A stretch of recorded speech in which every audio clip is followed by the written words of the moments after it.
Welcome back to Hollywood Kitchen. I am so excited tonight. I have got the Czar of Noir, Eddie Muller, live with me here on Facebook Live. And we are going to talk about the Dark City Dames reissue, which is sitting right next to a huge bottle of rum, which is pretty sweet as it Perfect. needs to be. We're going to talk about Evelyn Keyes, who's featured in the book. And I'm going to make a recipe from this 1949 gem, What Cooks in Hollywood. So, Eddie, welcome. Thank you so much. It is my pleasure to be with you, Carrie. We were just saying when I signed on and before we went live that you have been a charter participant in my Noir City festivals from the very beginning. I mean, our friendship goes back that far, like 26 years. Scary to think of that, but because you were at the initial festivals of film noir at the Egyptian Theater in Hollywood before they were Noir City, before the Film Noir Foundation was even dreamt of. Um, you were just a mysterious guest for the first couple of festivals. I said, "Who's the Black Dahlia over here?" Because you had you had the outfit like the Kim Basinger and L.A. Confidential outfit. And yeah, and I'd see you around, and then eventually, you've been so great volunteering to man the merchandise table and everything at the festivals. So you're part of the family. So Yeah. it's a pleasure seeing you tonight. One of the joys of helping at the merch table is obviously I love the Film Noir Foundation and love helping out in any way I can, but I always get in fascinating conversations with people that you'd never expect. And this past time, this little boy came up to me and he said, I want to read the best book about noir. Which book is it? And I said, there's two things. First off, I need to go take you to Eddie Muller. And secondly, if you get sick of your mom and dad, I will take you in and raise you. And His name is Wolf Ellis. That oh, little boy. He's 11 years old, and yeah, he was great. In fact, if anybody watching tonight knows how to get in touch with Wolf Ellis, that's WOLFF, as he explained to me when I asked him his name. Please contact you or me or something, because I'd love to just keep track of this guy, because he was such an interesting kid, and he reminded me of me when I was a little older than that. He like had a head start, I think. And yeah, he was really delightful. And he said, "This is what blows my mind. This is like the world we live in now." And I'm not saying that as a complaint at all, but he said he had to make a film to get into high school. And I was like, "What are you talking about?" And apparently he wanted to attend some special arts high school. And he said, "So I'm 11 now, and I have to submit my project when I'm 13. So I've got 2 years to conceive of and make a film. That's my plan." And so it's like 11 years old. He's already plotting his career as a filmmaker, right? And I just wanted to say, wow, shake hands, because I needed to see if he could shake hands, because that's rule number one. You got to be able to shake hands in the business. And of course, he already had the name Wolf Ellis, which gives him a huge leg up in the business. But who knows if Wolf has any talent or not? That's why I'd like to keep track of him and see what happens. I was so touched. I was like, oh my God, I've just met fascinating people doing that have so much enthusiasm and love of the genre. And it's so much fun to like see that and have those conversations. It's really, really a joy. And I was showing you how I was at the 2000, I think it's 2001 Noir Festival, and I had the original edition of Dark City Dames.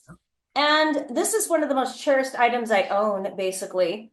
It's got the signatures of Evelyn Keyes, Colleen Gray, Anne Savage, Audrey Totter, and Jane Greer all in the front. Yep, there they are. That's pretty amazing. And me, I see my signature there Yes. as well. I spoiled it. I had to sign it and spoil. Well, they brought the value down. No, you only added to it.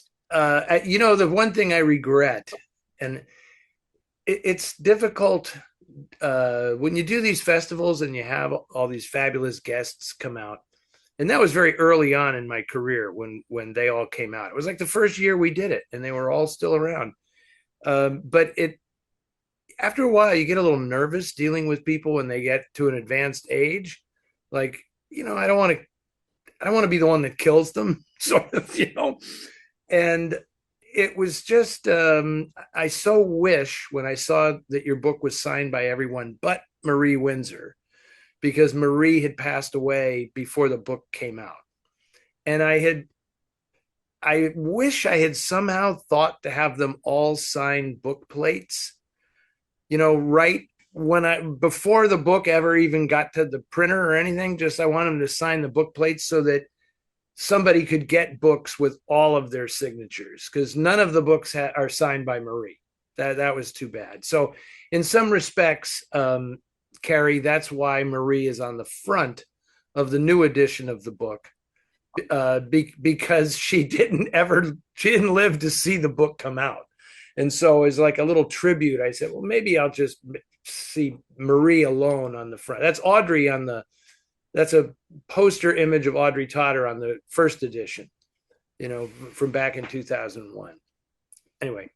What's funny about that particular festival, that was very early on when I was getting to know you. And I kind of have a talent for walking in at the wrong date, place, time into rooms. And I walked into the green room with the Egyptian. You were like laying down the law with those. And I was kind of like, whoa, I gotta go. And I just quickly turned around and shut the door and walked out. And I was like, what could possibly have happened that Eddie was mad at all those women? But then later I found out they were giving you hell and there was all this drama. And I just kind of walked in at the absolute height of that situation. I have no recollection of that, but that is perfect because, yeah, I told that story to somebody the other day. It was interesting, because over the years, I've learned a few things, and it's like sometimes, and this is more true of the old days, risky to invite multiple women to the same event, just because there's going to be some competitiveness, and you were at that event, so that there was that really strange moment when Evelyn, in front of the audience, somebody mentioned B movies, and Evelyn said, "I've never made a B movie." Right? And she was just trying to like elevate herself above these other women by saying, I had the real career, and Evelyn had that little streak in her. I loved her. I loved her completely, but she did have that little competitive streak in her, like, I'm sorry, I don't recall any of you being in Gone with the Wind or, co-starring opposite Frederick March in The Buccaneer when you were 18 years old. I don't, and there you go. But I remember when I did one show when both Rhonda Fleming and Arlene Dahl were around, and I wanted to show Slightly Scarlet, which they're both in with John Payne. And they're at it. They both asked the exact same question. Is the other one going to be there? That was like the first thing. And I could tell that was not a good thing. So if I said, yes, Rhonda's coming, then Arlene would have said, well, then I'm not coming. You know, this is a topic that I'm not the person to write it, but I would love someone to, is how I feel like in old Hollywood, they were constantly pitting women against each other. And I'm sure it probably happened with men as well, but it seemed more common with women. And that the studios would often, in order to keep somebody in line, they would bring in a starlet that looked like Mary Castle, that looked like Rita Hayworth at Columbia, kind of dangling them out as if you get out of line, if you ask for more money, if you cause trouble, this girl is waiting around the corner to take your place. And they call Elizabeth Scott the threat? Yes, she was the threat to Bacall. But you're absolutely right. And it was not limited to women, but it was more obvious and just sexist when the women were involved, because there was this attitude that they were interchangeable, and with the guys like at Warner Brothers, I mean, you could probably do this at every single studio. You could go through and say who was their top star and who did they bring in, right? So at MGM, they signed Marie because she was the threat to Joan Crawford before MGM just dumped Crawford, right? Um, and I know Ann Savage had that problem when she was at Columbia because they signed Janice Carter. And as soon as they signed Janice Carter, Ann said, I knew I was in a fight. My days were numbered. And, you know, you've read the book, so you know how wonderful that story turns out, that they were arch rivals when they were at Columbia. And then Janice Carter kind of won the rivalry because they re-signed her and they dumped Ann's contract. But then Ann made Detour and then, you know, and had a tumultuous career. It wasn't like Detour did anything for her career. It's her legacy, but it meant nothing at the time she made the film. But then later on, she and Janice Carter reunited in New York. They ended up living in the same apartment building totally by accident and became best friends. And it even says that in the book that when I met Anne and was visiting in her apartment in LA, she had pictures of Janice Carter on her vanity. Like, you know, and Jeff Donnell, you know, Jeff Donnell, the character actress, Sweet Smell of Success and In a Lonely Place. She also became very good friends with Anne later in her life. And so these are the people that she had photos of in her bedroom. It was really sweet. It's like almost a book in these threat relationships with these performers. I think something about that really Well, intrigues. you know, I wrote Tab Hunter's autobiography with him, and that's what they did to Tab when he got really, really popular at Warner Brothers. Steve Trilling, who was the head of production at Warner Brothers, took him for a walk around the lot and walked him right past himself. And it was Troy Donahue. And he said, notice anything about that guy? It looked like anybody you know? And it was all done to like scare him into don't think you're the biggest thing around here because we've got your replacement lined up. Mm.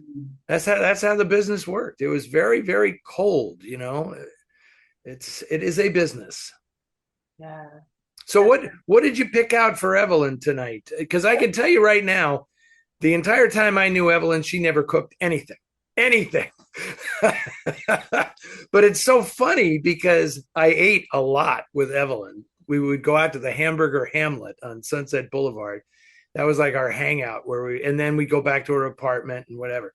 But it's just so humorous because by contrast, Jane Greer would never leave her house. So whenever I went to the house, she'd cook lunch, she'd cook dinner. You know, Jane made all the food. And she was a good cook and just sweet as could be. But Evelyn, no way. She liked going out to a restaurant and having somebody else pay for it.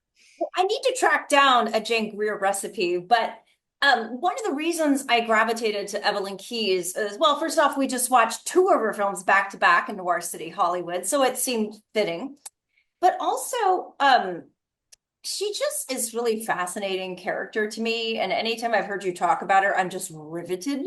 And so I thought it would be fun to explore. And I totally know in doing Hollywood Kitchens, a lot of the stars probably didn't make these. I mean, I'm sure a lot of it's publicity or random things. But I mean, I have talked to some relatives like Joan Crawford's grandson or Vincent Price's daughter who said, yeah, they absolutely cooked. But Well, Vincent Price, without oh yeah, question. without a doubt. And I got the impression that that was true of Crawford. I was going to say, before you mentioned her, I was going to say, I think Joan Crawford was pretty serious about these are really my recipes, that kind of stuff. Dietrich. Yeah, yeah. But But I have a hard time seeing Evelyn like that. you know, like even if they didn't make it, it still is kind of a window into who they were and their private lives and their personalities. Oh, So I yeah. couldn't take it for a grain of salt. I did an Lou Costello, Abbott and Costello. I did a Lou Costello recipe out of this, and I had his granddaughter Marky on the show, and I showed her this cookbook, and she goes, "He never made that or ate that, and by the way, that's not his signature." And I'm like, "It's Oh, so." But that's well, okay. it's funny when I saw in one of the emails that was sent to me, I saw the recipe and the signature, and that looks like Evelyn's signature on the Oh, recipe. nice. It's Okay. yeah. Okay. That's good to know. That is really good to. Well, there's so many noir stars in this particular cookbook made in 1949. I The made a, height of the film noir era. So I would assume there are a lot of noir oh, stained recipes in I that will book. totally send you a scan of this, but Brian Light and I made a Dan Duryea recipe out of this a while back where we soaked peaches in booze and lit them on fire. I made that was good. That was fun. I made Lou Costello's apple pancakes. So I've used quite a lot of recipes from this book. Have you made apple pan dowdy? I haven't done that, but it's on my list. Do you know what noir film is apple pan dowdy mentioned so noticeably in the film? It's just weird. And what actor talks about it? I cannot think of the top of my It head. was actually in the just completed Noir City Festival in Hollywood. It was you give up. I give up. Right. It's Dead Reckoning, and it's Humphrey Bogart talking about his apple pan dowdy. It's just weird, and every time I see that movie, that line sticks out because it's like, what a strange thing to mention. I have to make one of those. Well, the Evelyn Keyes recipe, it's easy to make and it's got booze, so I figured everybody's gonna win here. And this one's kind of a little trickier than I thought because basically you're supposed to take, it says one half a canned pear, but a friend of mine who collaborates with me behind the scenes on many of these episodes, I sent her the recipe and she goes, "Dear God, don't use canned pears because Yeah, they will literally turn to syrup in the oven, so don't do that." So I have a fresh pear. And then good. it says take a half tablespoon of honey for each pear half.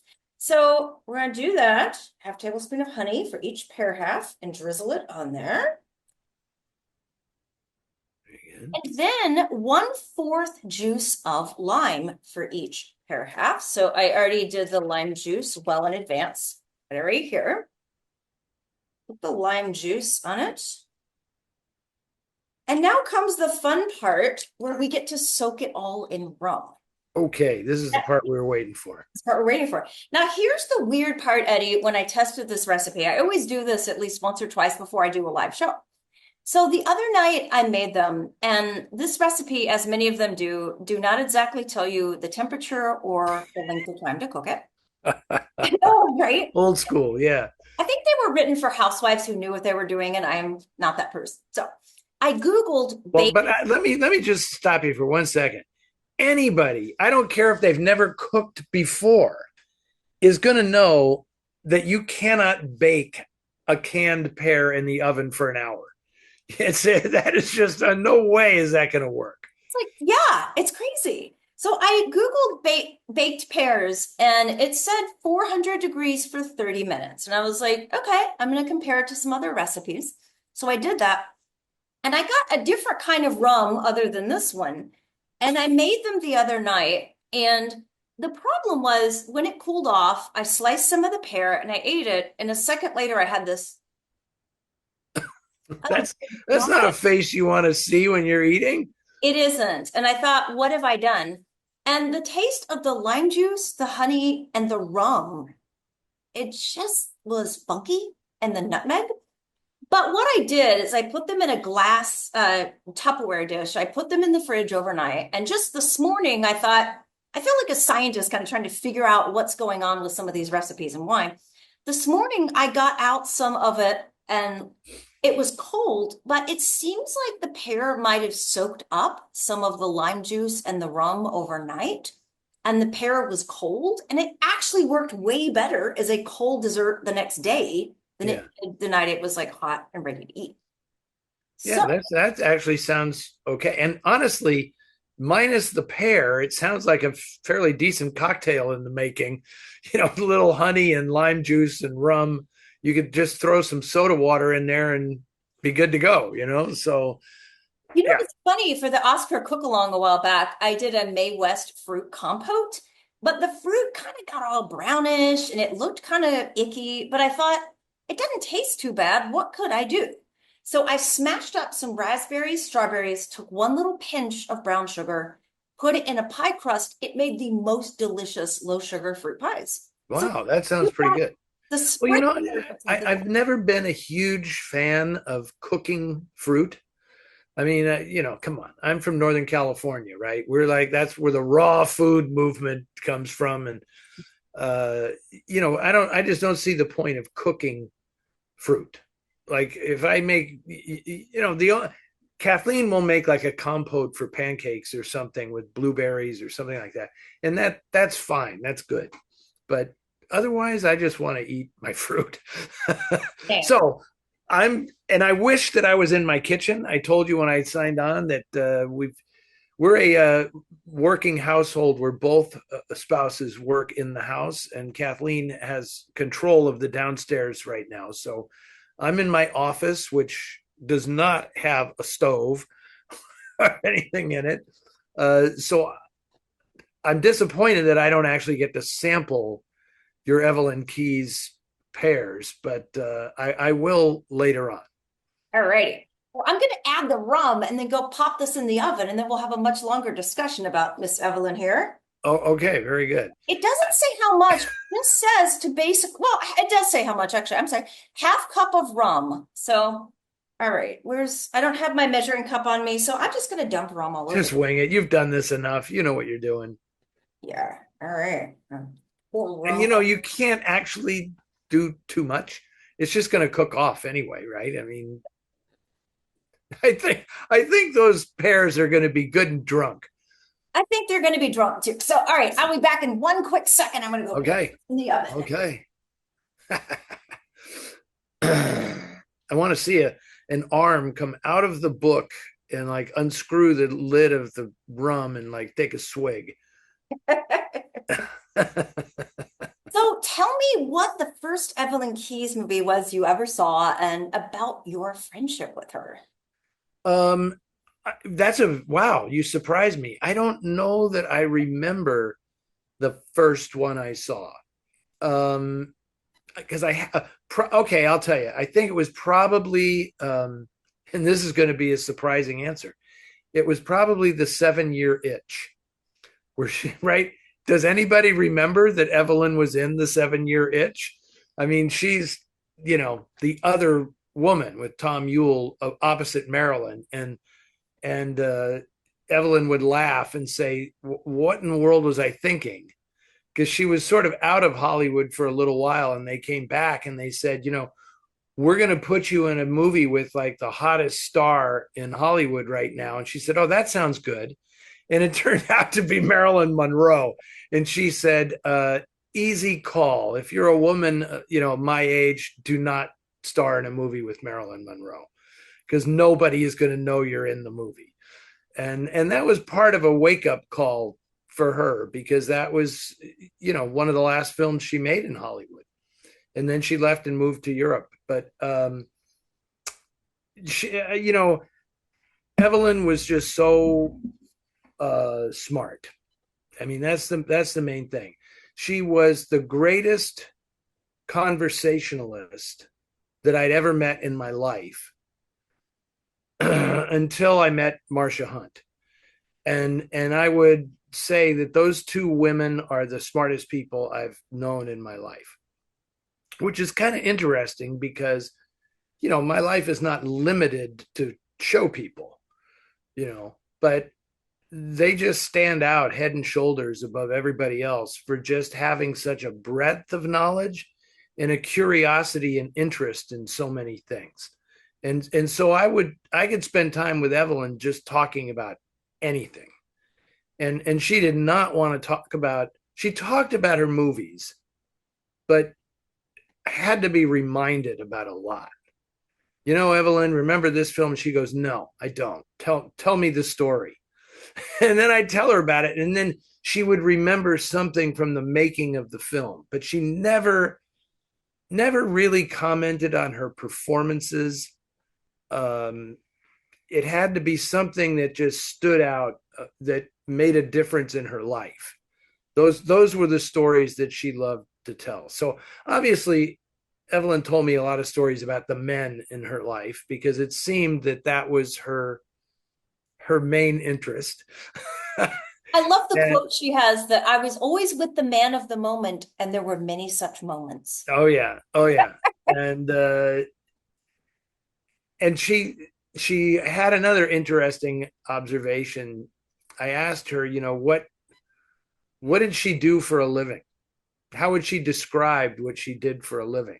Right? Because it's I mean, I know the answer. She was an actress, but you want to hear how people the words they use to describe what they do. It opens up a lot of aspects of their personality. And she said, I was professionally adorable. She said that was it. I realized at a certain point that I was getting cast in films because I was adorable. And, you know, I wouldn't say that that characterized Evelyn as a person. I wouldn't say she was adorable. Uh, but she certainly came off on screen in the 40s. That was kind of what Columbia wanted from her. And then she admitted if I had been paying attention, I would have worked harder and fought for more challenging roles because she said, I just realized one day my life was great, but my career kind of slipped away because I really wasn't that dedicated to it. I thought I was going to be taken care of, which is an interesting aspect of, the book gets into that with all of these women about um the what an odd way it is to earn a living because and what one of them said, I think it was Audrey said, you hear people say working at the studio it was like a family, and she said no, it's not. And they don't do my laundry, they don't take out my trash, they don't do any, they don't do anything for me. They're using me. They're using me, and it's an interesting, fabulous way to make a living, but it's going to end. It's going to end at some point. And sure enough, I mean, that's what the book is about, right? The book is about these women who all do the same thing for a living, and then Hollywood kind of pulls the rug out from under them. And so, what do you do with the rest of your life? And I think it's a very, interesting. There are lessons to be learned in the book, I feel, for everybody, and it's all just massively accelerated today because, there are people who are having their fame and they're not even in movies or anything. They're like TikTok people or influences or something, but how fast is that going to disappear? Right? Because now the attention span is so incredibly short that in Evelyn's time, it was like they made an investment in you.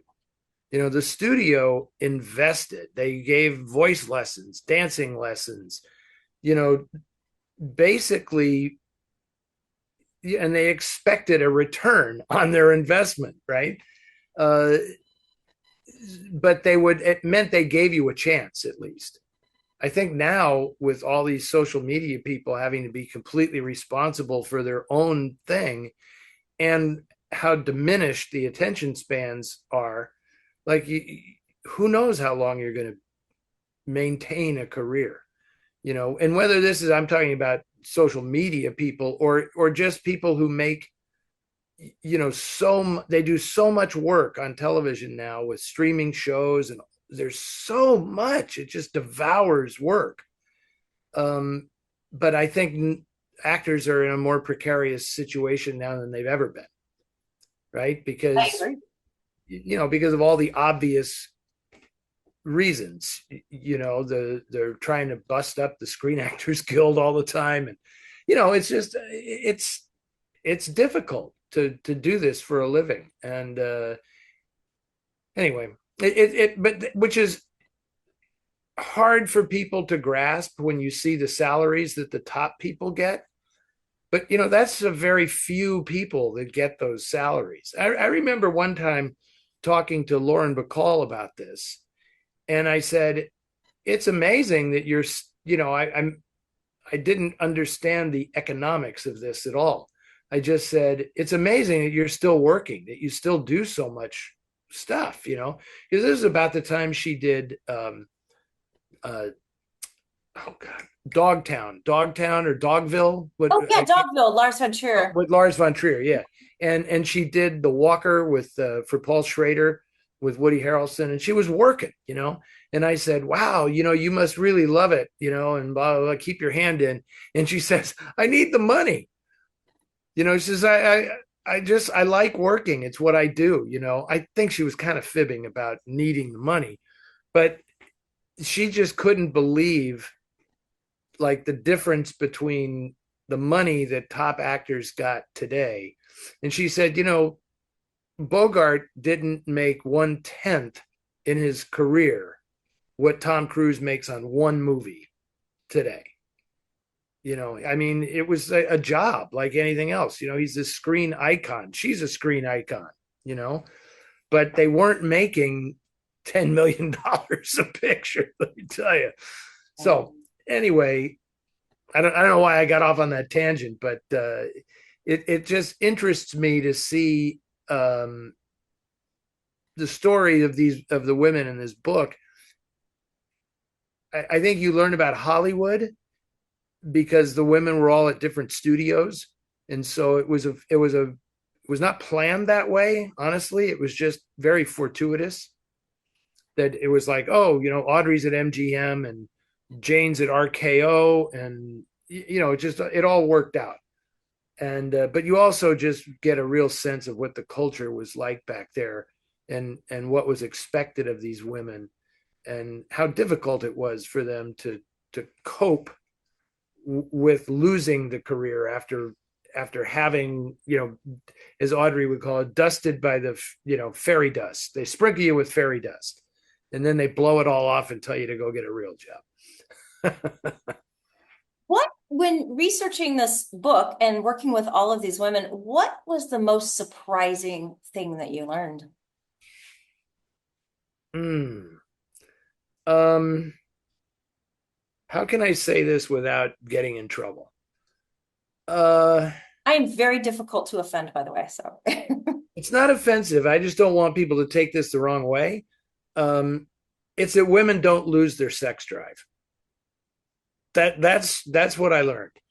Now I'm not saying that I know this intimately or anything, but it was pretty obvious to me that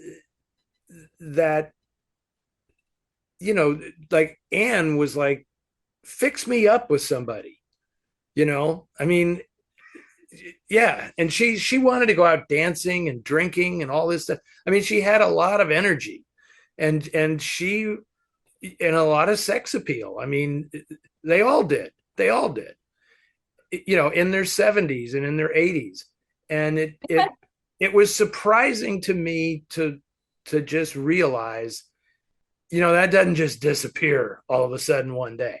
But the culture doesn't really look at it. The culture doesn't want, that's what the book is about, right? It's like you have a shelf life in Hollywood. And I learned that, yeah, they may have been the epitome of sexual allure in their young days, but that doesn't mean it all disappeared at a certain point. They knew what they had and what they were doing, and so that was a wonderful surprise. the work I do, I kind of have multiple gigs, but I go around to assisted living centers around LA and I get dolled up in the vintage and I talk about film history.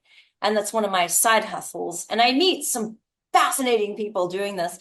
And I see what you mean because one of the places I go, there's very few men. The ratio of men to women is literally, I'd say 98% of these places are women.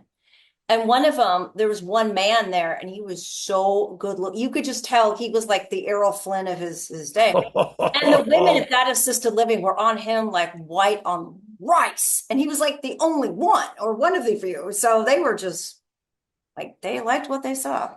Oh yeah. No, I also witnessed that firsthand because my mom needed to be moved into an assisted living facility at one point. And I know that story you're talking about intimately because there was a guy, and same thing. He was 92 years old. And I guess what I'm saying is that drive doesn't go away in men either, right? And he had a liquor cart, and he would push this liquor cart around the hallways and like knock on the doors of these women and say, ready for a cocktail? And, and the administration contacted me. I won't go into all the details of this story. I've actually written it as a one-act play. And they said, you need to know what's going on because, yeah, he ran this routine on my mother, and she went for it, and yeah, they like had a thing. They were in their 90s. They were in their 90s, right? And I had the most awkward telephone call with my mother trying to explain. After they had told me this, I was trying to get her to tell me exactly what was happening, and she was so far ahead of me. And at that point in her life, she had abandoned uh, all the guardrails of acceptable behavior. So she was just blurting out the activities. And I was like, oh my God, I'm on the phone with my mother. Holy cow. So I don't know how we got on that, Carrie, but yeah, there were a few moments like that. So I think I tell a couple of those tales to it. I don't want to tell them now. I want people to find them in the book. But Yeah. one of the things about doing a new edition of the book was I got to write an afterword where I was able to talk like this about the women because I removed myself completely from their stories in the book proper. Right? It's like I'm the fly on the wall, but I don't engage with them in the stories. So this new book, the afterword, is where I get to tell a few tales about our relationships and funny stuff that happened between us. And, so I want people to discover that, but I don't want them to go to that part of the book first. You have to read the book before you can read the afterword. It only works that way. What always impresses me about this book too is how trusting they were with you of very intimate personal details of their lives. I mean, it's kind of hard to get people to open up and to talk about things, and there's a lot of subjects that are off limits with certain people. So the fact that you earned their trust and got these stories, I think is really remarkable. Thank you.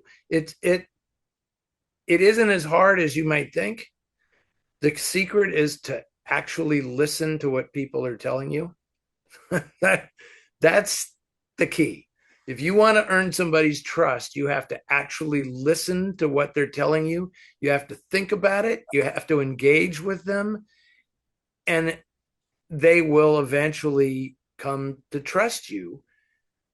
And it really wasn't that.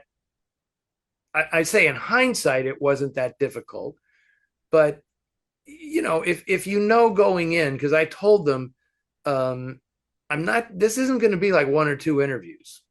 We're going to really get to know each other, and and by the end, you're probably going to be sick of me. But I really want to do this right, and yeah, it was an amazing thing because that they did have that trust, and it's interesting because I've always been a journalist since my early 20s, and when you read about biographers, most of those stories are about how they would do a book and then there's a big falling out with the subject, or biographers like, well, I won't use names, I don't, it's not necessary, but there are famous biographers who notoriously feel like they didn't do a good job unless the subject disavows everything in the book. And it's like, I tricked him. I got him to say this stuff, and now it's going to be becoming. And that wasn't the way I wanted to operate at all. So I was very pleased that they all did trust me because I said going in, I'm not going to show you a single thing. I'm not going to show you a word that I write because it's bad enough.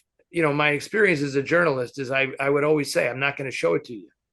And then, subjects or, interview subjects would cop this attitude of like, I'll only talk to you if you let me approve what you're writing.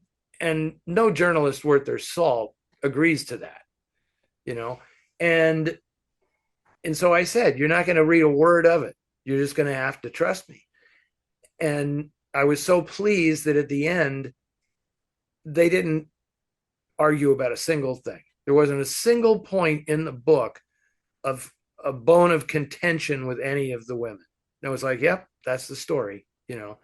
One major change, I will say, was Anne insisted that the name of her husband be changed because he came from a very prominent family, and she didn't want the things she said about him to be in print under his real name.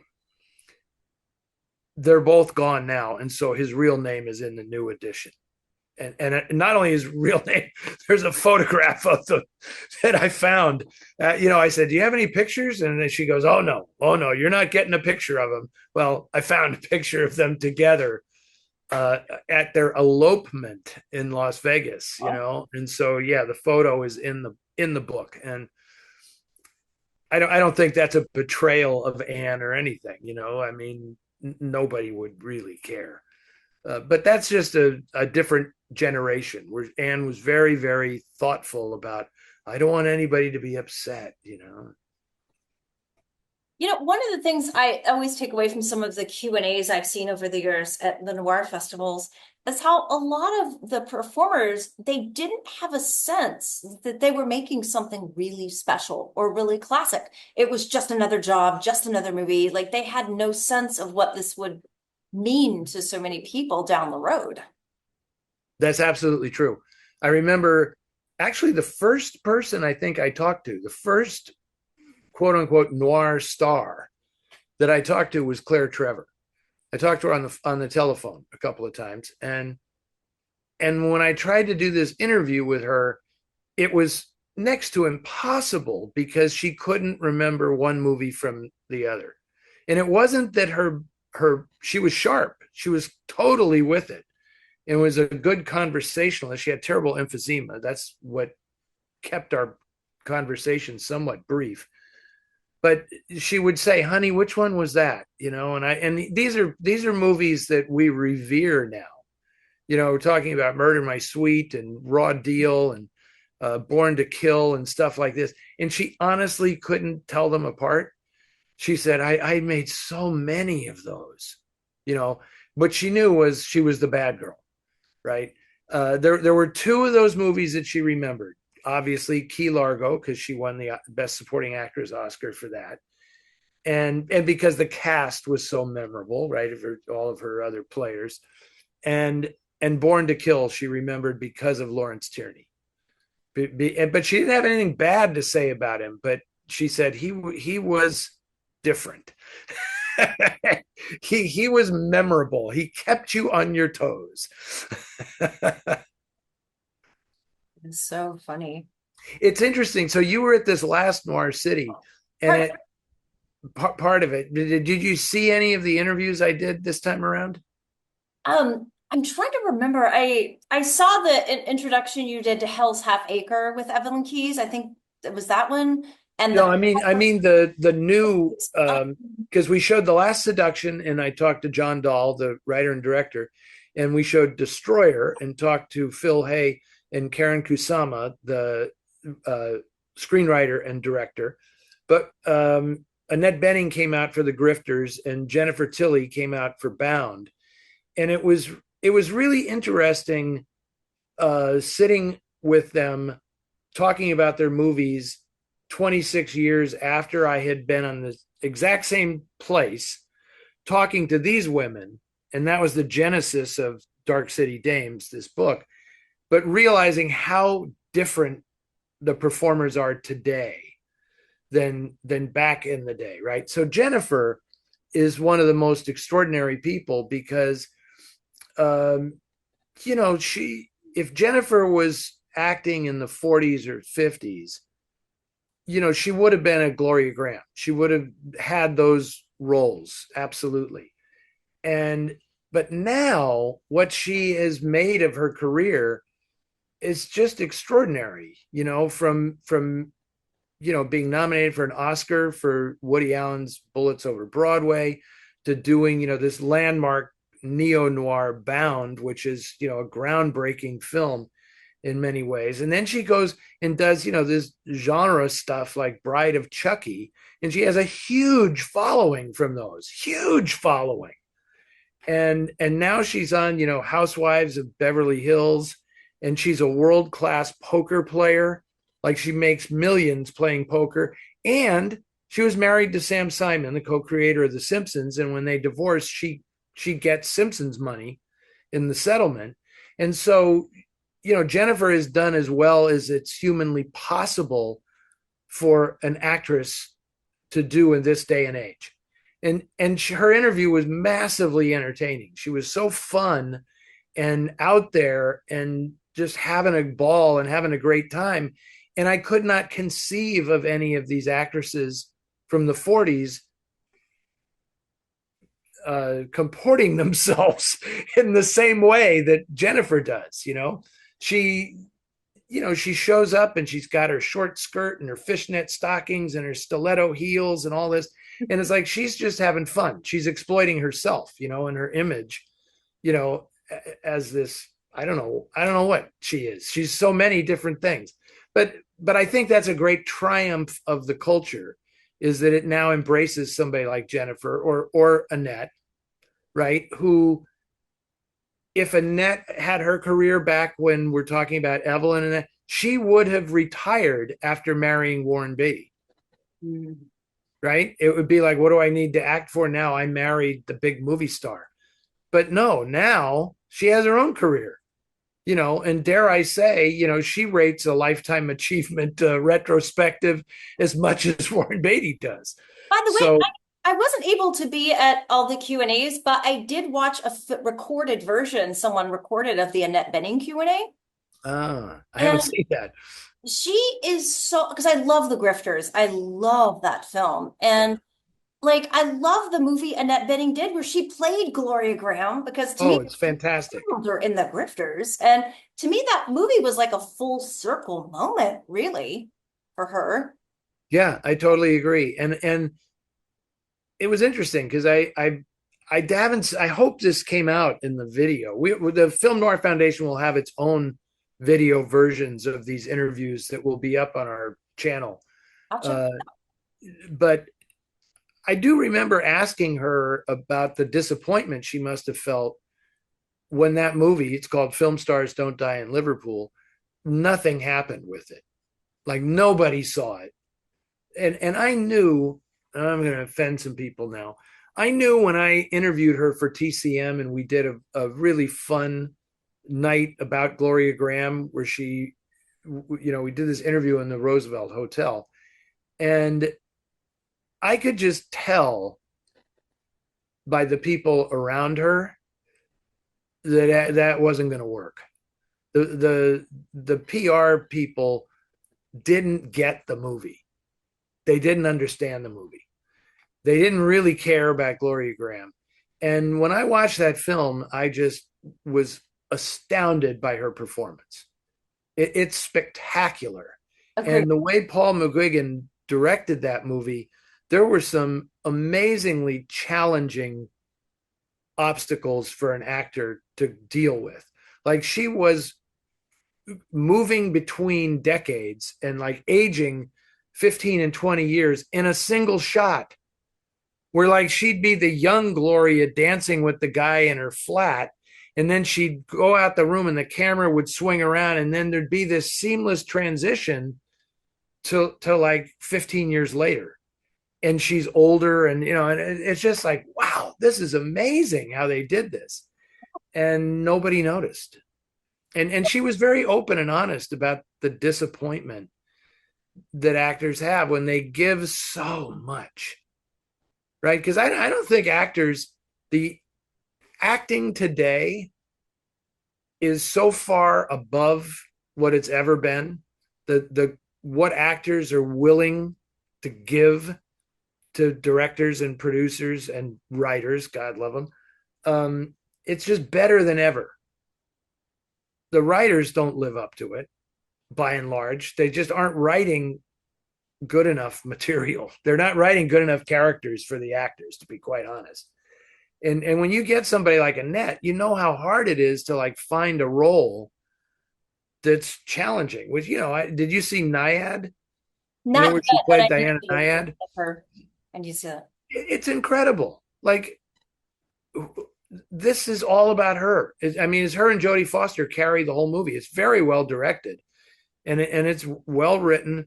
But without them, there's nothing there. And she is just absolutely spectacular and does all the swimming herself and the whole thing. And this is above and beyond. And it's just so weird when these movies just disappear.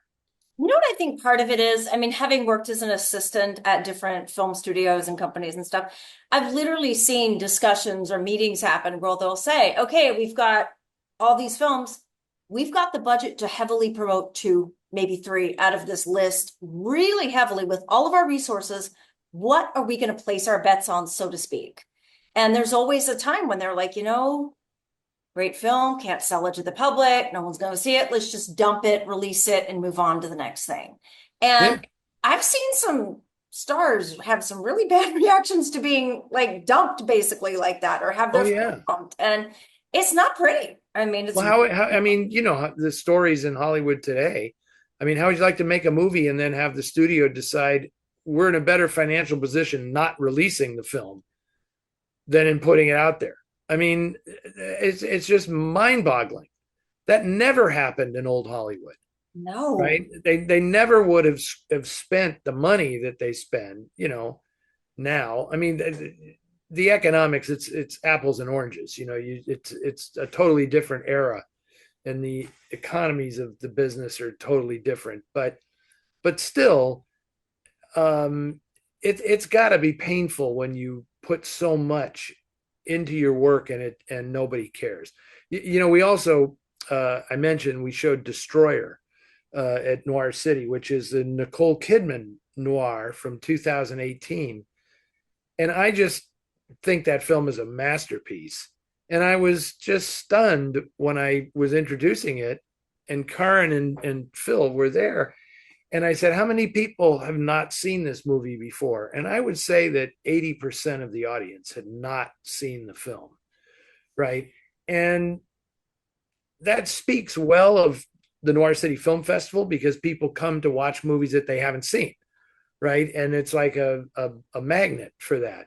But it is kind of shocking that that movie is only 7 years old and it stars one of the biggest movie stars in the world, and nobody saw it. And it failed, I believe, for the same reason that film stars in Liverpool Don't Die in Liverpool failed, was that the PR people only know how to market something if there's an award attached to it. So they've got this Annette Bening playing Gloria Graham, and they go, oh, this has the smell of an Oscar. And then when it doesn't even get nominated for a Golden Globe, it's like, move on. What's the next film we're going to promote? And the same thing happened to Nicole Kidman with Destroyer. I mean, it's a performance for the ages in that film, and yet nobody really wanted to see her not as beautiful Nicole Kidman. She looks like a meth head in the movie. She's an angry drunk cop. And it's like, okay, if I told you Nicole Kidman plays an angry drunk cop and she looks really skanky in the movie, right? You'd say, I'll pass. I think I'll go see something else tonight. But what a movie. It's fantastic. So this is just a problem with the acting being so good. And it's hard to get the public's attention. It really is. And I think there's some movies that maybe don't get the attention when they're first released, but then years later they kind of start to pick up steam and get regarded as classics or become regarded as great performances that got lost in the shuffle like years earlier. So I'm sure that probably has happened so many times throughout film history. Yeah, you're absolutely right. And it's interesting, Carrie, because that's something that in addition to the Film Noir Foundation rescuing and restoring older movies that have slipped through the cracks, we published the Noir City magazine through the foundation, which, my dear colleague Imogen Sarah Smith edits that now. And what we're able to do in that publication is draw attention to newer films that people haven't seen. Foreign examples of noir. In the next issue, I write a big article about Destroyer, sort of based around the conversation I had with Karin and Phil at the festival. And my hope is, to give a film a second chance, so that people will go and see it. I would love for Criterion to add that to their collection and reissue it on a deluxe Blu-ray. I'm throwing that out there right now publicly. Like, you can license for nothing the interview I did with Karin and Phil at the Egyptian, and I know that we came very close to getting Nicole Kidman to come out with the film, but she was shooting something else, and in some ways that was okay, because I really wanted Karin and Phil to get all due credit for making this movie. And if Nicole had been there, I think she would have dominated the proceedings, and they wouldn't have had their moment to talk about how important this film was to them. But anyway, I guess what I'm saying here is that these 6 women that I write about in Dark City Dames cherished having the opportunity to have another go in front of a live audience, having their work reassessed decades later. And that emotionally, that was the most gratifying thing of all, was to have them say, I've never had a crowd like this. Because, when they were making the movies, they didn't go and sit in the movie theater and watch the films with an audience. And quite honestly, their films would not have gotten an audience reaction at the time. They get a reaction now because they have stood the test of time, and because the audience is kind of caught up with this stuff. So now they're amazed, when Marie saw herself in The Narrow Margin on the big screen at the Egyptian, she was just kind of blown away. And she did say at one point, she said, a lot of these people in the audience weren't even alive, when I was 50. I was turning 50 and they weren't even born, and watching this movie. So that was pretty great. And they're all, of course, gone now. And it had to have been so satisfying for them to leave the world knowing that they are remembered, that they have a place in film history. Well, I mean, that's a nice thought. That's a nice thought. Maybe I should just leave it at that. Yeah. Poor Evelyn. Like I said, she was the sharpest woman that I knew. And I will say this, to bring this back to Hollywood Kitchen, I will say this. I made it sound like Evelyn didn't cook, but she was very conscious of proper eating and nutrition, because she gave me, I have it here in my office somewhere, she signed a copy for me, not of her book, but of a book called, I think it's called Food is the Best Medicine. And this was like her Bible. And she said, you have to read this, Eddie, and you stick with these diets in here. And this is the reason I'm so healthy. And, she would eat a Brazil nut every day, one Brazil nut. And she would say, Brazil nut contains more selenium in one Brazil nut than in any other food you can eat, and it's like, it's the greatest thing, and blah, blah, blah. And she'd put on her little rain slicker and go out and run 5 miles through Beverly Hills every day. And yeah, she was something, But then the sad part is, sorry to bring this up, is, she eventually got Alzheimer's disease. And, and having gone through that with my own mother, it was pretty devastating.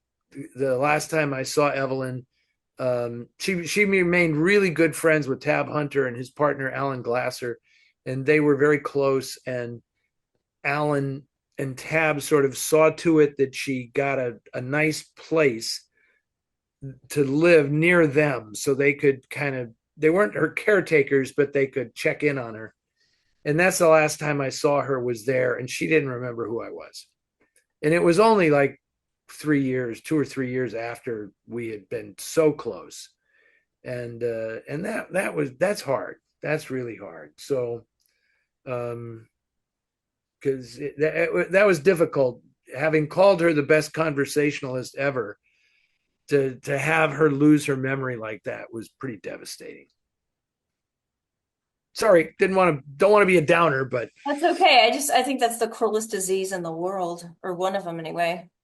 yeah, I know both Kathleen and I, both our mothers died from Alzheimer's disease. I mean, which is rare because you usually die of something else. If you die of Alzheimer's disease, that is the cruelest way to go, because your brain just forgets to do everything. Eventually, it just forgets the basic commands like breathe and swallow, and it's just horrible. Okay, let's change that subject.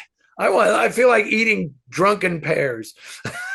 Let's get some questions from our audience on Oh, the phone.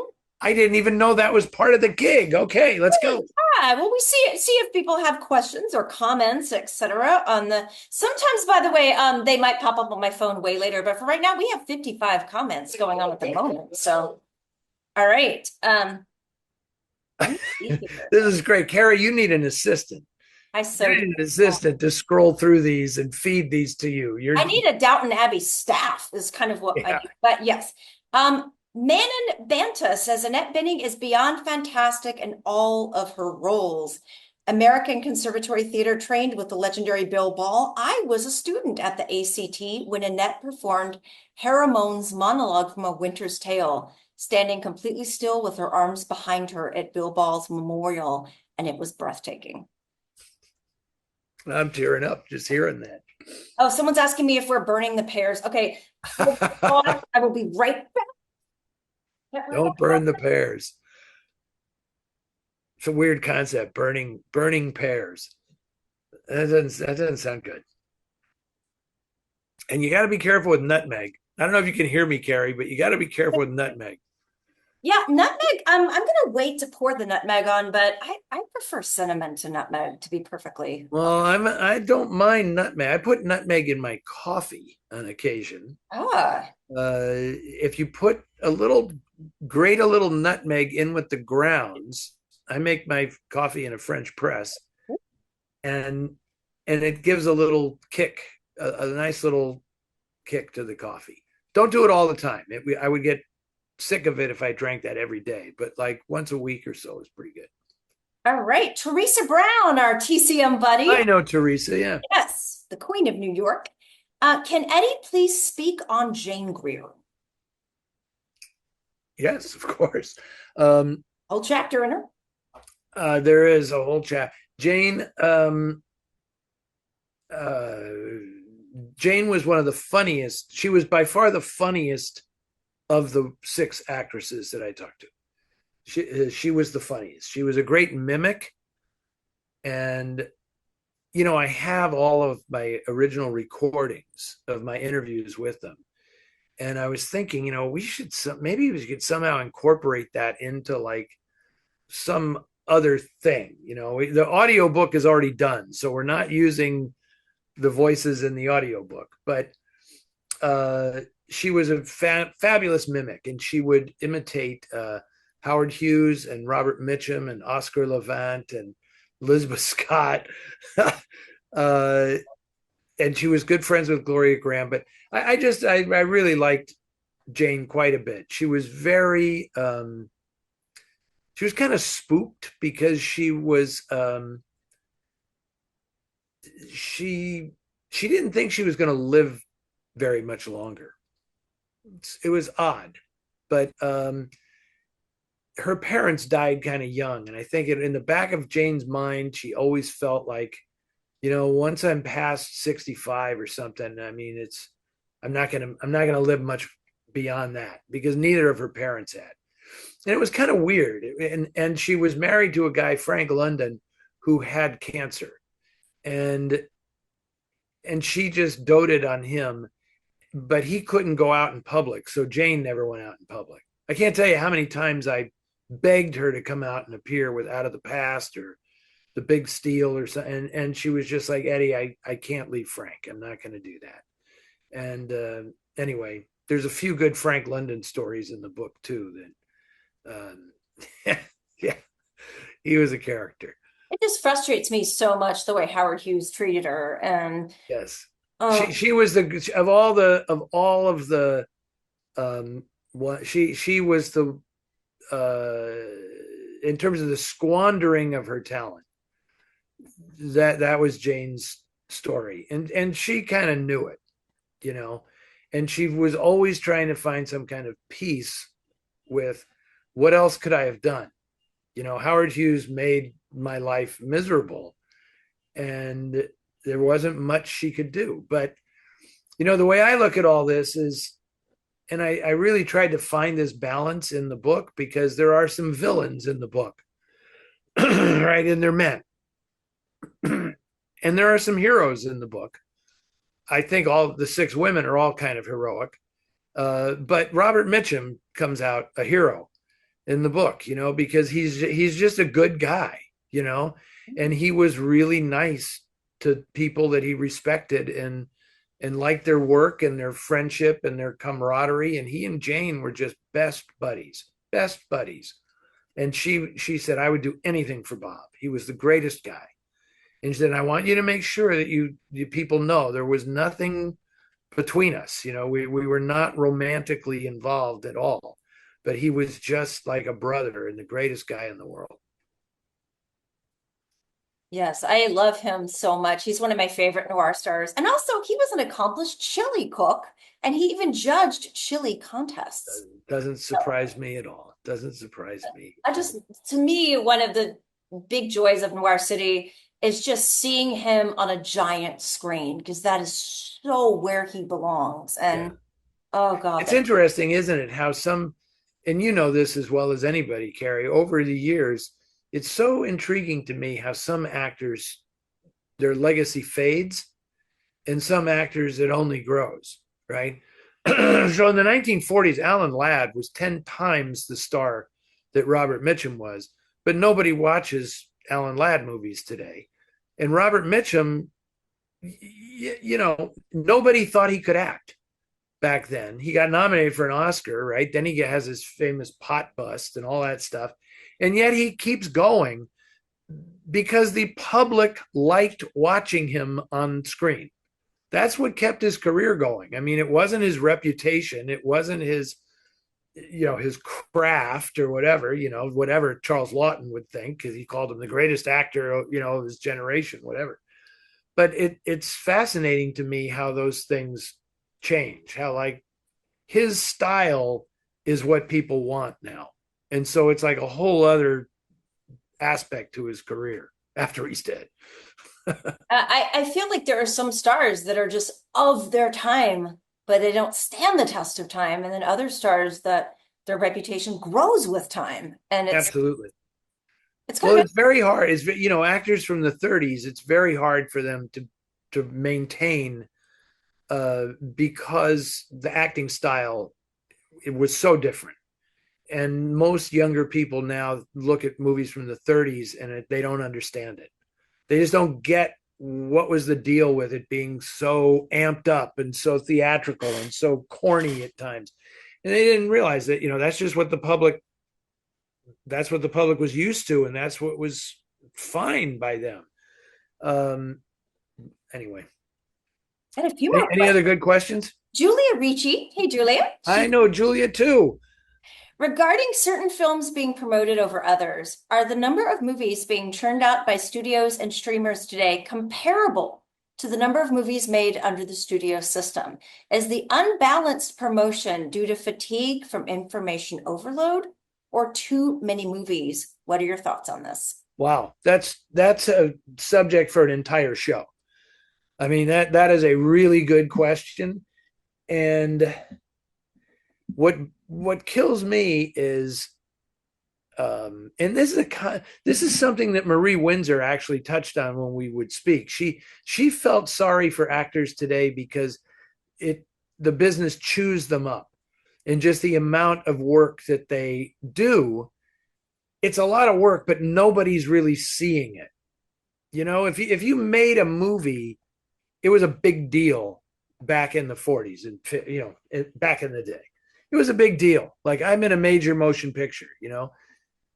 Now it's like major motion pictures rarely happen. I mean, despite what the studios will tell you, for every Barbie and every Oppenheimer, you know, there's stuff that just never even gets to the movie theater. And then there's so many streaming services that are all just devouring content. And you have to ask yourself, like, are people making a living doing this? And so Julia's question is really valid, and I wish I had the metrics or whatever, to gauge this. But back in the day, if a Universal or a Columbia or somebody would make what, 50 pictures, 60 pictures a year, I'm taking a stab at that, right? And there's 8 studios, and so Hollywood's churning out 300 some odd movies a year, right? And that was before television came in, and now there's all this television work, and now there's streaming services, and it's just, it blows my mind every time I sit down to watch something on television, like there's a new streaming service, and there's all these shows I've never even heard of. And like last night, I went to dinner with friends, and they say, "Have you watched blah blah blah?" And I go, "Watch it? I've never even heard of it." you know, and it's just weird. So I don't think, it's so rare that there are cultural phenomenons anymore. And then when they are cultural phenomenons, it's for a week, right? I mean, this Netflix show Adolescence that like everybody was talking about for about a week, and then it's going to be forgotten, right? Because there's just so much stuff. The churn is so great now. Can't keep up with it because almost every day someone's like, Carrie, have you seen blank show? And I'm like, look, there's only so many hours in the day. I have to work. So I have to prioritize, And so it's hard to kind of pick what you're going to focus on, what you're not. And there's so much choice. Yep. And look at me, I'm so old school. I write a book. It's a book. You actually have to sit down in one place and read it and turn the pages, right? I mean, I guess you could get the Kindle version or the audiobook, and you could do something else while you're absorbing it. But I actually still like reading books. Me too. I'm kind of a Luddite, and honestly, my friends tease me about it. I really tried to get a book on Kindle. That lasted 5 minutes before I said, screw this, and I went and bought the book instead. So Yeah, of course. Carrie, I have to say, I love the idea of a woman with her own Hollywood Kitchen podcast telling people she's a Luddite. I mean, the wall behind you might convince some people that, like, yeah, she's a Luddite. Look at that. But no, if you're doing a live streaming, I mean, Luddite, a semi-Luddite. There you yeah, I think you have to turn in your Luddite card at that point. Yeah, true, true. Ruth says, Eddie, any chance for you to get one of your stories on the big screen or on streaming? I have no idea at this point. I we'll see. That's all I'm going to say. We'll see. I mean, I would love that, and there's a little something I'm cooking up. Something may come of it or not, but there's more than enough to do. Whatever. So I appreciate the thought, Ruth, but that's a wait and see. Barbara Boyd Das. Hey, Barbara, which actress would you love to have talked to and you weren't able to meet? That would probably be Ella Raines, I Ooh. think. I mean, she's included in the book. I do a profile of her, and she had a um, very interesting life, and she just seemed like a person that I would have enjoyed talking to. You know, um, one of the things that really surprised me when I added the new material to the book, because I don't think we mentioned that there are 10 additional profiles in this edition that were not in the original one. And in some of those women I knew that I profile, like I mentioned that I had talked to Claire Trevor, and I did know Rhonda Fleming, and I knew Marcia Hunt. Um, but obviously, there are some women I profile that were long gone, like Gail Russell and Helen Walker and Peggy Castle. Um, but Ella Raines was one of the surprising stories to me because uh, and I think one of the sad aspects of the book is how many bad relationships there were, you know, or if they weren't bad relationships, it's like the women of that generation learned far too late that they didn't have to stay in a bad relationship. But like Ella Raines did it. She did it. She stayed with her husband because he was a very well-known, decorated fighter pilot. Robin Olds. I mean, he's a triple ace. He's one of the few fighter pilots who actually had kills in 3 different wars, which is, you know, maybe that's not impressive to some people, but just the fact that you're able to sustain your career as a pilot that long is pretty and not get shot down is pretty extraordinary. But at the end, she stayed with him and then just one day left and said, I never really enjoyed this. I was never really in love with this guy. I mean, it was just kind of shocking, you know. And then she went and lived by herself and taught acting for like the last 5 years of her life. And that kind of stuff just is stunning. And again, I think women today, one of the takeaways from the book is like, you know, these women sort of it's it's interesting to see what they had to deal with compared to, you know, how independent women are today. And it's a lesson. That's all I'll say. It is. We've got a boxing question that's coming in, and I know that it's not really movie related, but it's boxing related, and I think that warrants Okay, asking. that's strange, but let's do it. It's from Nathan Laboud. Uh, I know who he is as well because he is a regular watching my the thing I do with Ann Hawkins, the Ask Eddie show that we do. Yeah. Okay, let's have the question. there was a weekly West Coast boxing and wrestling magazine called Redhead and Referee. I Yeah, get the referee part, but what about the redhead? What did that refer to? I think it was just I know exactly. I have many issues of this. Um, I think it was just a name that they had chosen very early on.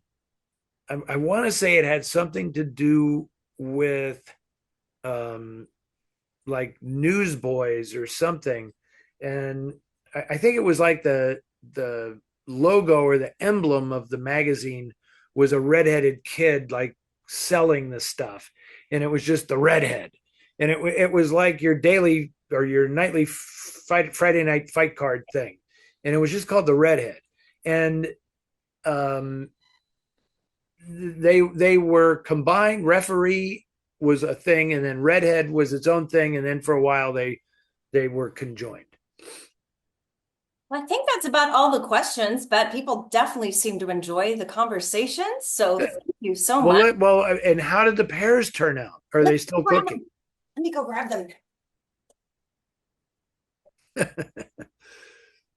My question, if to everybody watching, is does Carrie actually use those utensils on the wall to cook with, or are they just ornaments?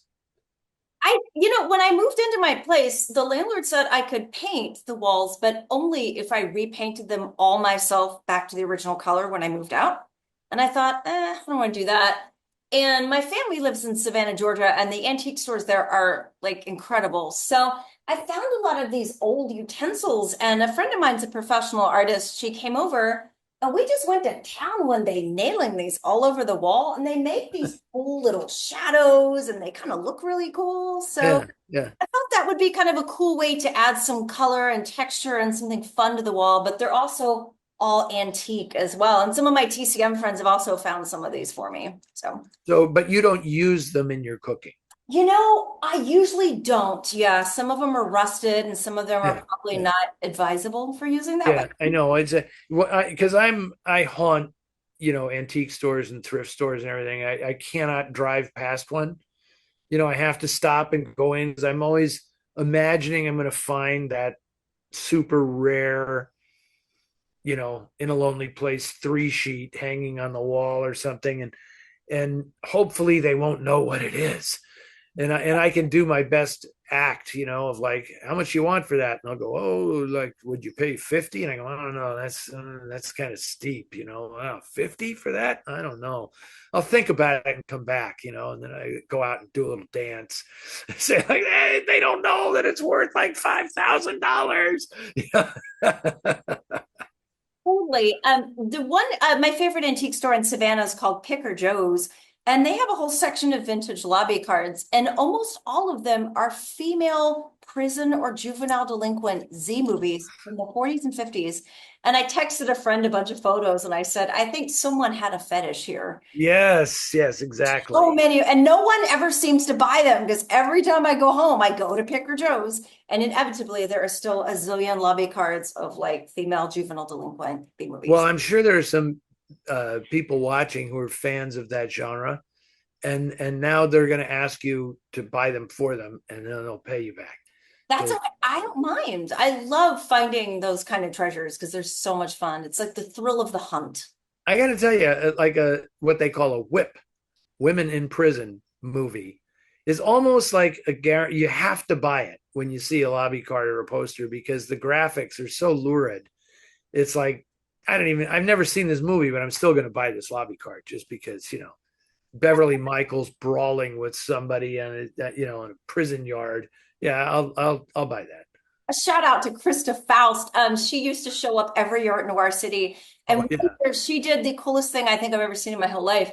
She showed up in a vintage women's prison dress. I nearly had like a stroke. That was the coolest thing I have ever seen. yeah. That's our Krista. We love She's you, Krista, if you're watching. she's a character. I So, just I just saw her when I was up at North City, Seattle. oh, We good.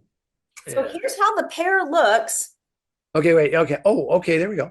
Oh, that looks edible. That looks very edible. It does look edible. It absolutely does. So, Edible, not edible. and by the way, can you give us any, before we go, can you give us any lowdown on what's going on at TCM Fest? Because I'm getting really excited, as I know a lot of people are. And are there any certain films you could talk about that you'll be introducing or that you're in particular excited about? Yeah, there's quite a few. I like to save some things as a surprise, Sure. because I think it's really great that everything has to be so mapped out and the fans strategize. The whole thing is logistically such a challenge that I think there's something fun about not knowing exactly what's going to happen when you go into the theater and you're waiting, like, who's going to introduce this movie and blah blah blah. So sometimes the hosts, we sometimes get together and say, let's switch this up so that it's a film noir that everybody's going to assume that I will be introducing it, but we can mix it up so that Alicia introduces it or Jacqueline introduces it, and I'll do something else. So we sometimes trade those off. Um, and there aren't many film noirs in this year's. It doesn't really fit with the theme of which is like fantasy and I forget what the. I'm embarrassed to say I'm forgetting what the actual theme is. Okay, now I'm going to stop talking for a moment because I want to see your face when you eat this. Okay, I tried a different kind of rum than I tried on the first batch, so I'm going to see if that made a difference. Okay, here we go. I I'm wish I could really- experience it. I'm just going to, it's vicarious for me. I could try to make you want to bring it to the festival if possible, but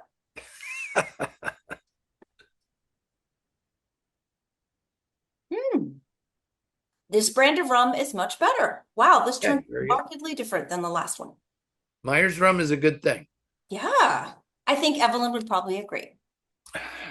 I'm sure she drank more than her share when she was living in South America in the 50s. You know, she just that woman knew how to live. But that looks pretty good. Now I'm kind of getting hungry.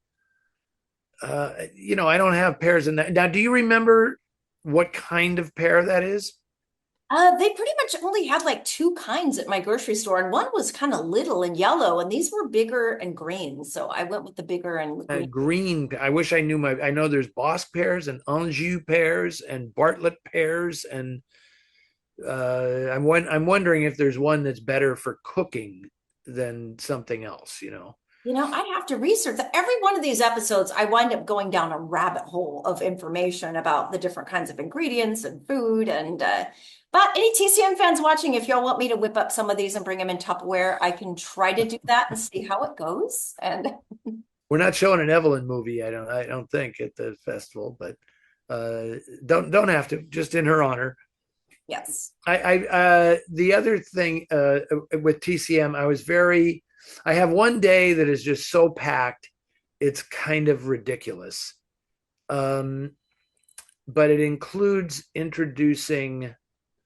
think I'm introducing Apocalypse Now, and then doing a conversation with Kyle MacLachlan for Blue Velvet, and then running across the street and doing a event at the TCM Club TCM with Dan Perry, the title designer. And I am very excited about that because this is something that we were going to do on the cruise, but Dan's wife got sick and he couldn't go. And so now we're doing it at Club TCM. And Dan's just a great guy. And, he did title design for virtually everybody in the 1970s. I mean, he revolutionized the business, right? He did.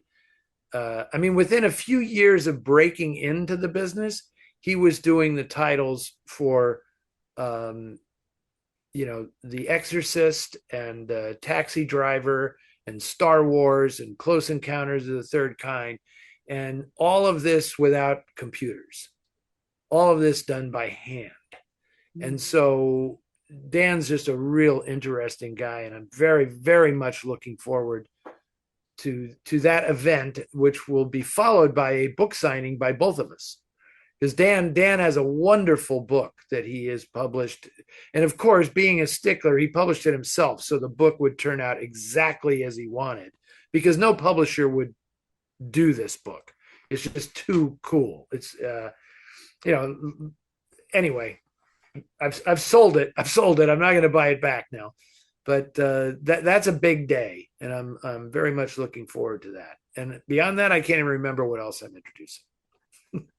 Well, I'm very excited about the festival. And for anybody Well, watching, you have an event I that do. you're doing. Tell Yeah, us about that. it's kind of a dream come true. I'm going to do an event with Steve Bingen and Club TCM. And we're going to talk about kind of a history of classic film stars buried, and not just at Hollywood Forever, where I've been giving tours for a long time, but it's going to be at cemeteries all over Los Angeles. So we're going to kind of take you on a virtual tour through a lot of the LA cemeteries and the stars there.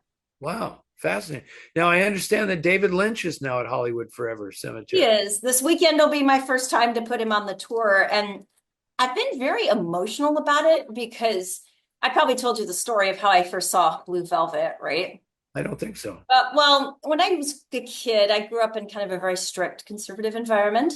And this one teacher at my school, I overheard him telling another teacher that Blue Velvet was a tawdry piece of filth. And I remember thinking, I need to see this movie today, like now.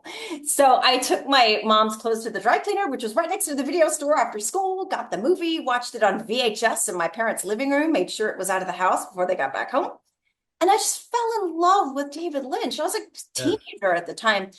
And for kids like me that were a misfit kid or weird kid or whatever, guys like David Lynch and even John Waters, it's like the fact that they existed meant that there was a place in the world for someone that was different. Hmm. and that meant the world to me. And I've always loved his work, and I was so emotional when he died. I mean, I knew he'd been sick, but I had to go to Bob's Big Boy and see the giant shrine of donuts and blue velvet and Right, right. cherry pie and everything. So it's going to be a really emotional thing to finally have him permanently residing in. I know. It actually came as a big surprise to me that he was even being buried. I Mm. don't know why, but I just never imagined that David Lynch would be conventionally buried. I don't I know why. I thought like at the very least he'd be cremated and have his ashes scattered somewhere. Or I imagine he would have like planned to have a film made of his body slowly rotting over the for the course of months, and it would be like his final work, because decomposition is such a huge part of his oeuvre, his painting and everything. It was like, wow, it's just, it seems so conventional that he would be buried in the cemetery. I always figured he would have some like a Tibetan sky burial, which I think are technically illegal in America, but where they just put your body on a mountain and let birds just carry it away or something. Yeah, But yeah, exactly.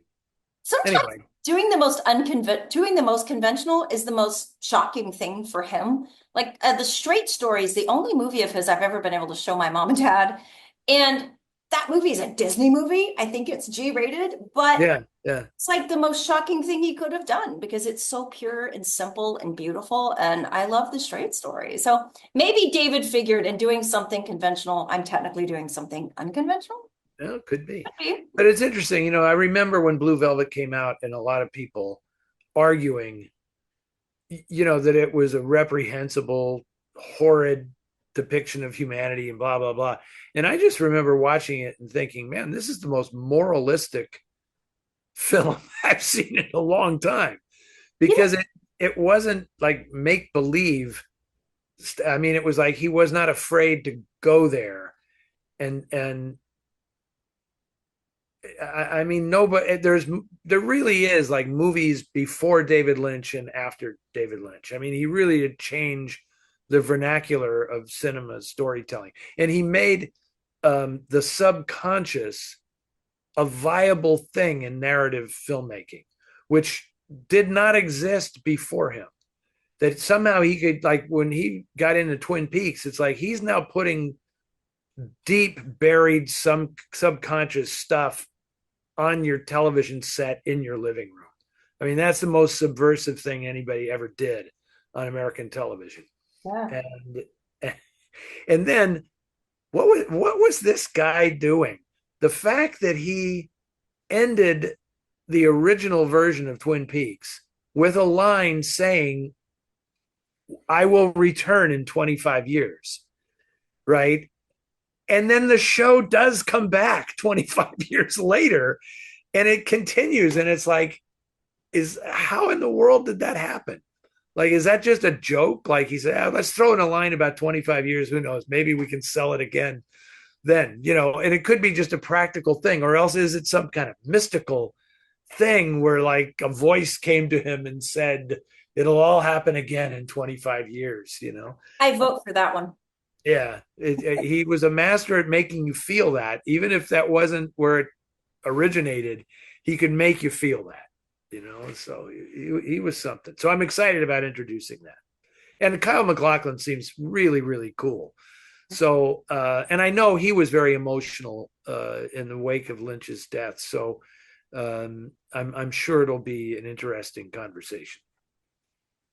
Well, Eddie, thank you so much. This was just delightful. I'm so happy that we could do this. And if you can get Eddie's revised version of Dark City Dames, if you can get it at our friend Larry Edmonds, I am always about supporting brick and mortar bookstores and small business.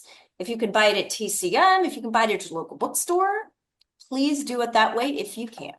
I am going to be going down to LA for a day. This is how much I love Jeff and Larry Edmond, uh, and Sean and everybody at Larry Edmonds, that I'm going to go down and just sign all the books, because it's the only place you can buy the book online where it will be signed. Because I'm just going to go there and sign all of them. And Jeff sent me the photo today of all the boxes of books that he had waiting for me. But that's great. And also, obviously, I'll be signing at TCM. Carrie, this was such a pleasure. It's so funny because when we're at the festival, I never get to talk to you because there's just too many moving parts and everything going on, and so it's very nice to have a chance to have a very private, intimate catch up conversation with you online. Well, thank you so much, Eddie. I really appreciate this. My pleasure, dear. Anytime, anytime. All right. And check out Eddie every week on Turner Classic Movies, where he hosts the series Noir Alley, of course. And I think tonight there's a whole night of noir on TCM. So the minute I sign off here, I'm going to be ordering dinner and watching noir in the other room. And what am I introducing any of them? I can't even remember. I'm I not did the sure. thing with Alicia earlier this week. That was great, which we actually shot when she was out here for the Noir Festival in Oakland, because she is Miss Noir City for Mhm. 2025. I'm hoping I can coax her into coming to another festival somewhere down the road and introduce movies with me. But He's fantastic. I love Alicia. She is like I have a relation. I like to think I have a relationship with Alicia like Robert Mitchum had with Jane Greer, like just best buds. I'd do anything for her. She's just the nicest, sweetest, brightest person, and you know, it's great. So I'm going to go check out TCM and see what I'm missing. Excellent. Well, thank you everybody for watching, and tune in for more food, fun, and film history from Hollywood Kitchen. Good night.